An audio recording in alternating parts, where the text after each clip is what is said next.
So I got a set of quickie push rods here, S&S tubes. I have my O-ring in place, top and bottom.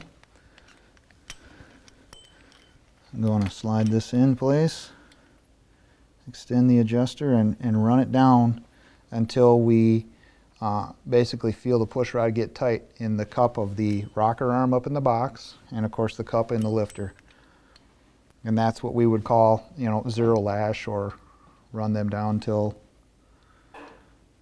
you have no lash or up and down movement in the push rod. Okay, so I can feel the push rod. You can hear it moving there. I have a little bit of lash, and I back it out just a little bit, and I can feel it getting tight. Okay, and then there's the adjuster nut that I held up as I was moving the adjuster down. So that's right there, ready to be snugged up. Okay, these push rods have 32 threads per inch, so my target is essentially 20 flats, or 3 1/3 turns. Okay, so I'm going to hold the bottom part of the adjuster, and I'm going to turn the top part of the push rod 20 flats when I go to adjust it. Okay, first we're going to show you the compression release setup. So what I'm going to do is I'm going to mark this push rod real quick so we can see it kind of move up and down. Throw a little white marker on here for you. Okay, now we're going to look for the little bump of the compression release.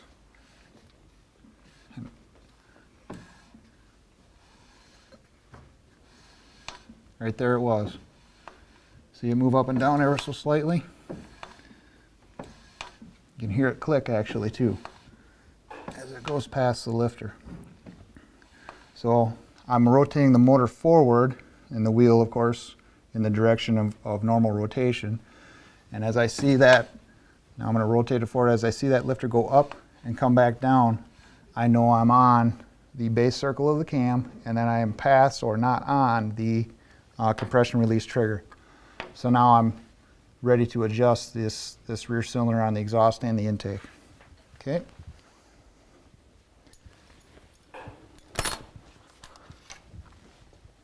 So using a 1/4 inch wrench on the bottom of the adjuster and a 7/16 wrench on the push rod, I'm at zero lash.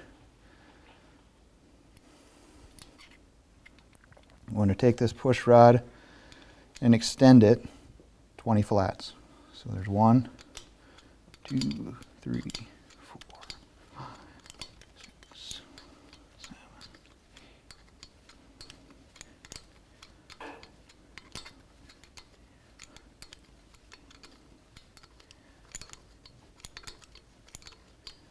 $20 flats right there. Now, knowing that I'm at the right adjustment, I'm going to grab another 7/16 and I'm going to tighten that adjuster nut.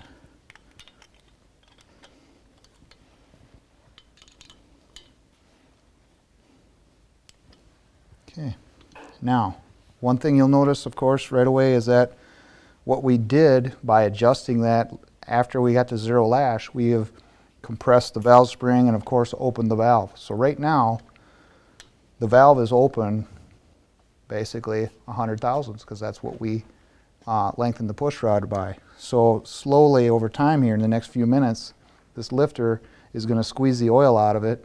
Okay, that piston's going to go down to the center of the adjustment, and this push rod is going to start to spin freely. Okay, and that is important to note, because before you can move on to the other cylinder, you must wait for this thing to bleed down, or what will happen is your valve will actually open farther than it should because the lifter hasn't collapsed, and it will contact your piston, bend your valves, and ruin your day. So wait for it to bleed down. You should be able to turn it with your fingers. That's a good, and I certainly cannot turn that with my fingers. So while I'm waiting for this one to bleed down, I'm going to go on. Actually, I've already adjusted the rear one, so that one we can see is I can spin with my fingers. So we wait for this one to bleed down, and then we will rotate the engine so that we have overlap in the rear. Verify that we are not on the easy start compression release trigger, and adjust the front push rods. Install and adjust.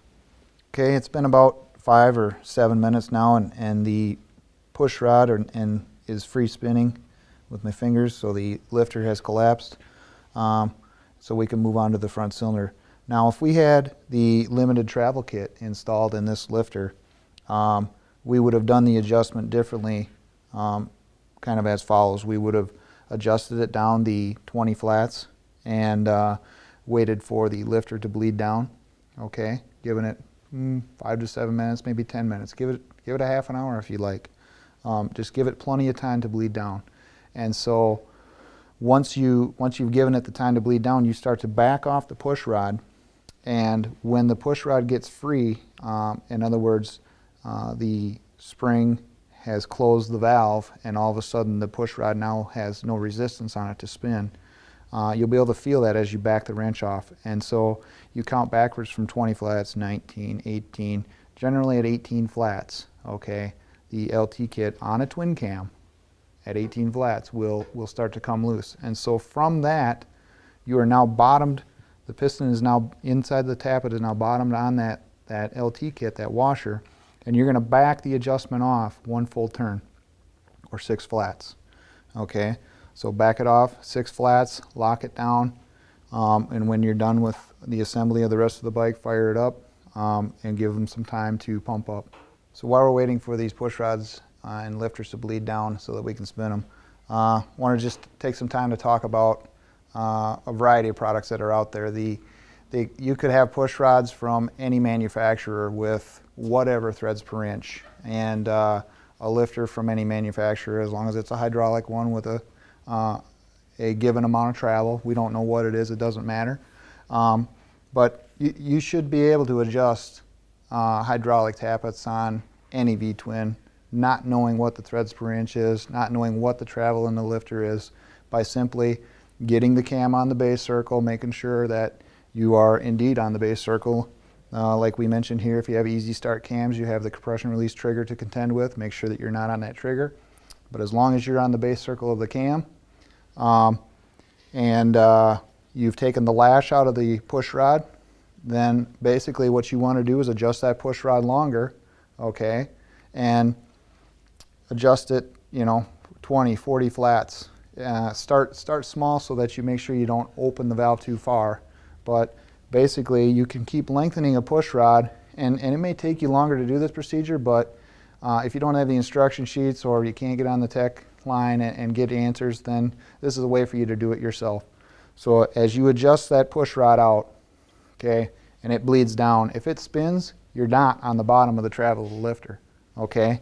If you adjust it out and you've waited a half an hour and the lifter doesn't spin, so you've waited plenty of time for it to bleed down, okay, and it doesn't spin, you know you're on the bottom of the lifter. So you start backing off that push rod until it starts to spin freely, okay, or the resistance from backing it off gets easier or reduces. So at that point, you know you're at the bottom of the lifter.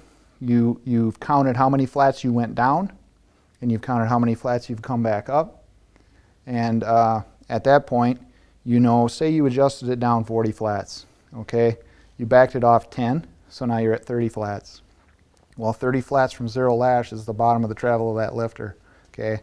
So if you want to be in the middle of the travel, you back it off another 15 and you lock it down. So that could be applied to any lifter and any push rod combination imaginable on a V-twin.